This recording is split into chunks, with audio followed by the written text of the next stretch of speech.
আগের ভিডিওটাতেই বলেছি গুবলুর হাতে খড়ি দেওয়ার উদ্দেশ্যেই ছিল সরস্বতী পুজো, তাই আমাদের যেহেতু পালি পাত্তায় ঠাকুরের, লক্ষ্মী ঠাকুরের, তাই সেইটা আগে সকাল সকাল মা পেতে নিল ঠাকুর মশাই আসার সাথে সাথে। তারপর শুরু হয়ে গেল পুজোর যোগাযন্ত্র, নৈবেদ্য সাজানো, সাথে ধুনো দেওয়া, ফল রাখা আর কি সমস্ত কিছু ভোগ দেওয়া, সমস্ত কিছু তৈরি হয়েছিল। আর আমরা এদিকে প্রচুর মজা করছিলাম মনে মনে। যাই হোক, তারপর ঠাকুরমশাই পুজোয় বসে গেলেন এবং একে একে সবাই আসা শুরু হয়ে গিয়েছিল।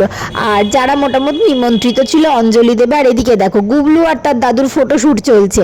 তারপর গুবলুকে রেডি করে নিয়ে চলে এলাম আর হাতে খড়ি দিতে বসিয়ে দিলাম। দেখো কি সুন্দর মিষ্টি করে হাতে খড়ি দিচ্ছে। বলো মুখি বলো। ও